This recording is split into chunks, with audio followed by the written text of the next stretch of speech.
All India institutes of medical sciences ఉన్నాయి. మరి ఢిల్లీ కానీ, చండీగఢ్, పాండిచేరి ఇట్లాంటి అక్కడ పనిచేసే వైద్యులకి ప్రైవేట్ ప్రాక్టీస్ ఉండదు. అండ్ వాళ్ళు సాయంత్రం 4 దాకా డిపార్ట్మెంట్లోనే పడి ఉంటారు.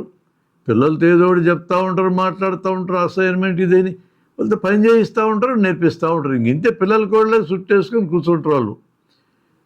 అక్కడ నుంచి బయటకు వచ్చే డాక్టర్ల క్వాలిటీ డెఫినెట్గా మిగతా మెడికల్ కాలేజీల కంటే బెటర్గా ఉంటుంది. అది మాకు తెలుసు ఆ సంగతి. అందుకని వైద్య విద్య అభ్యసించే దగ్గర డాక్టర్లకి ప్రైవేట్ ప్రాక్టీస్ లేకుండా పోతే తప్ప వైద్య విద్య క్వాలిటీ పెరిగే సమస్య లేదు. మరి అది ఎట్లా అమలు చేస్తారు? 2 సార్లు గతంలో మన ఉమ్మడి ఆంధ్రప్రదేశ్లో ప్రయత్నం జరిగింది. నాన్ ప్రాక్టీసింగ్ అలవెన్స్ సిస్టమ్ ఇట్లంతా సక్సెస్ఫుల్ కాలే. డాక్టర్లు దాన్ని సక్సెస్ కానియడానికి సిద్ధంగా లేరు.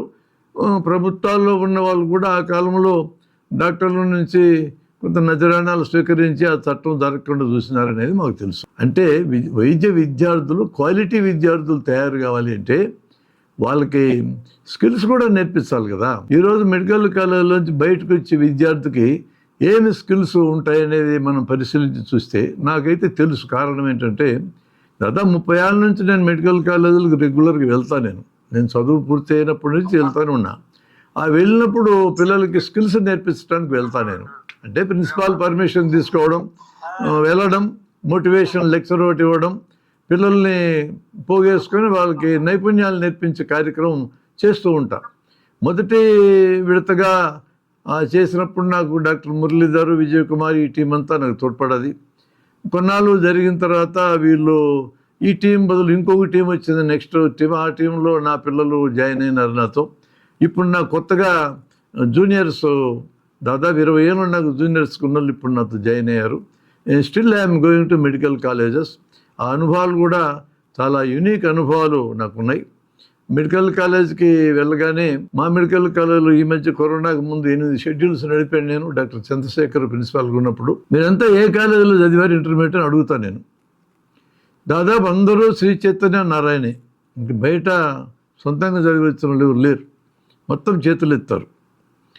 ఆ కాలేజీల్లో చదివి వచ్చిన పిల్లలు దాదాపు జైలు లాంటి జీవితం, అది 2 ఏళ్ళు జైలు జీవితమే.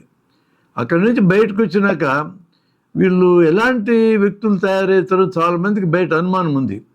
కానీ ఒక విశేషమైన అంశం నేను చెప్తాను వినండి. ఈ పిల్లలందరూ అద్భుతమైన పిల్లలండి. శ్రీ చైతన్య నారాయణ లాంటి సంస్థలు మన పిల్లల్ని చెడగొట్టలేవు, అంతవరకు నాకు స్పష్టంగా తెలుసు. ఎంత ఇంట్రెస్ట్గా వాళ్ళు నేర్చుకుంటారంటే సర్జన్స్ డిఫరెంట్గా వేస్తారు. అలా ముడులేయటం అనేది పెద్ద దారాల మీద నేను ప్రాక్టీస్ చేయిస్తాను. 2 గంటల యాక్టివిటీ అది. ఈ యాక్టివిటీ ఒకసారి నేర్పించి వాళ్ళకి తలా ఒక తాడిచ్చి కిటికీలకి తగిలిచ్చి వేయండి అని అంటే భోజనం టైం అవుతుందన్నా కూడా కదలరండి. అంత ఇంట్రెస్ట్గా నేర్చుకుంటారు పిల్లలు. వాళ్ళ కళ్ళల్లో ఉండే ఆనందం కోసమే నేను మెడికల్ కాలేజ్ తిరుగుతున్నా. ఈ మధ్య కూడా ఒక చోట ఇది కండక్ట్ చేశాను. నెల్లూరులో సుబ్బారెడ్డి కాలేజీ ఉంది కదా, గవర్నమెంట్ కాలేజ్. దాంట్లో కాళేష్ అని ఒక డాక్టరు, నేను ఒక 30 మంది విద్యార్థులు కండక్ట్ చేశాను. వీళ్ళందరూ శ్రీ చైతన్య నారాయణ పిల్లలే.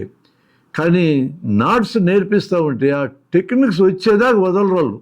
తిండికి టైం అవుతుంది తినరండి అనేట్టు కూడా నేర్చుకొని పోతాం లేదు సార్ అంటారు. అంత ఇంట్రెస్ట్గా నేర్చుకుంటారు. ఇంకో విశేషం కూడా ఏమంటే అలాంటి నేర్పించే సందర్భాల్లో అక్కడ అసిస్టెంట్ ప్రొఫెసర్స్గా సర్జరీ డిపార్ట్మెంట్లో ఉండేవాళ్ళు కూడా ఎవరు నాట్స్ నేర్పలా. వాళ్ళు చదువుకునేటప్పుడు వాళ్ళు కూడా వచ్చి వీళ్ళతో పాటు నేర్చుకోవడం నేను గమనించాను. ఏదో కొద్దిమంది మేమేంది ప్రొఫెసర్లమే లేదా టీచర్లు మేము వచ్చి పిల్లలతో కలిపి నేర్చుకుంటే మాకు చిన్నతనం కదా అనుకున్నట్టు కూడా చూశాను నేను. కానీ అట్లా ఏం ఫీల్ కాకుండా వచ్చి నేర్చుకున్నటువంటి వాళ్ళని కూడా నేను చూశాను. నిజంగా that is a good spirit అనేది నా అభిప్రాయం.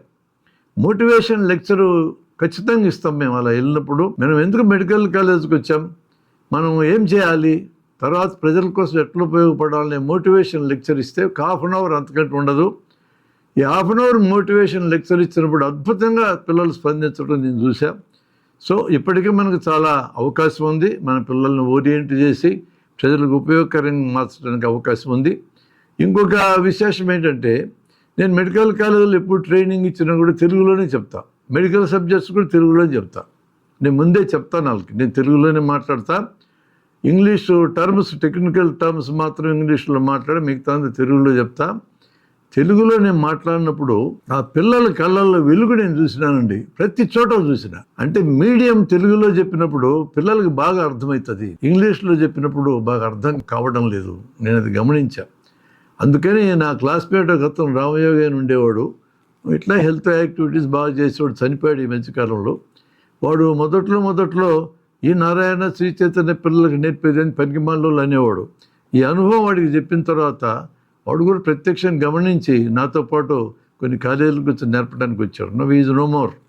ఇప్పుడు నాకు 3rd జనరేషన్ మెడికల్ విద్యార్థులు నాకు ఈరోజు టీచర్స్గా తయారయ్యారు. విద్యార్థులకి ఒక గంట ముందు మీరు విద్యార్థులు నా దగ్గర టెక్నిక్స్ నేర్చుకుంటున్నారు, within 1 hour you have become teachers to other students అని నేను చెప్పినప్పుడు వాళ్ళ కళ్ళల్లో మెరుపు చూడాలండి. అంటే గంట క్రితం నువ్వు విద్యార్థివి, గంట తర్వాత నువ్వు టీచర్గా మారావు. ఖచ్చితంగా మోటివేషన్ ఫ్యాక్టర్ అది. There nothing to complain against children, నా అభిప్రాయం అవుతుంది. వైద్య విద్యను నేర్పించే అధ్యాపకులు ఆలోచించుకొని తమను సంస్కరించుకోవాల్సిన అవసరం ఉంది, కానీ పిల్లల్ని తప్పట్టడానికి ఏమీ లేదనేది నా అభిప్రాయం.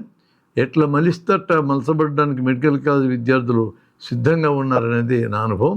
And we can do that job అనేది నేను ఫీల్ అవుతున్నా. అందువలన స్కిల్స్ ఏమొస్తాయి అని అన్నప్పుడు హౌస్ సర్జన్ పూర్తయ్యే టైంకి కనీసం 50 స్కిల్స్ వచ్చి ఉండాలి, కనీసం 50. కానీ ఈరోజు దాదాపు పర్ఫెక్ట్గా వచ్చేది ఒక్క స్కిల్లే, ఇంజక్షన్లు వేయటం వస్తుంది. దాదాపు మిగతా ఏం రావు. ఇంజక్షన్లు వేయటంలో కూడా 50 మెలకువలు ఉన్నాయి, ఓ 10 మెలకువలు వస్తాయి.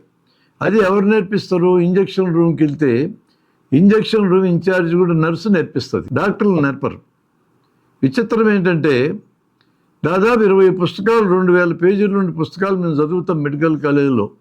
ఒక్క పుస్తకంలో, ఒక్క చాప్టర్లో, ఒక్క పేజీలో కూడా ఇంజక్షన్లు ఇవ్వటం ఎలా అని సబ్జెక్ట్ ఉండదు. ప్రతి డాక్టర్కి కంపల్సరీగా వచ్చి ఉండాలి. అసలు ఈ స్కిల్స్ ఎప్పుడు వచ్చి ఉండాలి? ఈ బేసిక్ స్కిల్స్ అంటే నా అభిప్రాయం ఫస్ట్ ఇయర్లోనే నేర్పాలి, ఫైనల్ ఇయర్లో హౌస్ సర్జన్లో కాదు. నేను ఫస్ట్ ఇయర్ వాళ్ళకి నేర్పించాం, మనం నెల్లూరులో నాట్స్ వేయటం ఎలా అనేది, ఇంజక్షన్లు వేయటం ఎలా అనేది. ఒక పూటలో 2 నేర్పించవచ్చు. ఫస్ట్ ఇయర్ నేర్పిస్తే ఒక అడ్వాంటేజ్ వాళ్ళకి ఏంటంటే మిగతా ఇయర్స్ అంతా రిఫైన్ చేసుకుంటారు. ఒకటి, వీళ్ళు మెడికల్ కాలేజ్ చేరగానే వాళ్ళ ఊళ్ళో చాలా గర్వంగా చెప్పుకుంటారు కదా, నేను మెడికల్ కాలేజ్ చేరాడని చెప్పుకుంటారు. ఊళ్ళో ఎవరన్నా ఒకరు వచ్చి సూది ఒకటి వేయండి సారు, లేదా వేయండి మేడం అని అడుగుతారు. మాకు ఇంకా సూదులు వేయటం నేర్పాలా అంటారు వీళ్ళు. మేము కూడా అట్లే అన్నాం. మేము చదువుకునేటప్పుడు ఫస్ట్ 2 or 3 years మాకు నేర్పలే ఎవరు. సూది ఏమని అడిగితే సూది వేయటం రాదు, మాకు రాదని నువ్వేమో డాక్టర్ సూది వేయటం రాదు తిట్టుకుంటూ పోతారు, వాళ్ళు ఎగతాలు చేసుకుంటూ పోతారు. నేను ఫస్ట్ ఇయర్ నేర్పించాను అనుకోండి ఆ స్కిల్. రైట్ రాయల్గా ధైర్యంగా ఎవరైనా ఇంజక్షన్ తెచ్చుకొని వేయమంటే వేసేయగలరు, తప్పు లేకుండా చేయగలరు పర్ఫెక్ట్గా నేర్పిస్తే. అంతకంటే ముఖ్యమైన ఒక ప్రయోజనం ఏంటంటే మేము ఈ మెడికల్ స్టూడెంట్స్ని స్కిల్స్ నేర్పించే టీం కింద మారుస్తున్నాం. స్కిల్స్ నేర్పడానికి మా ప్రొఫెసర్లు అక్కర్లా, పీజీలు అక్కర్లా, మెడికల్ స్టూడెంట్స్ చాలు మాకు.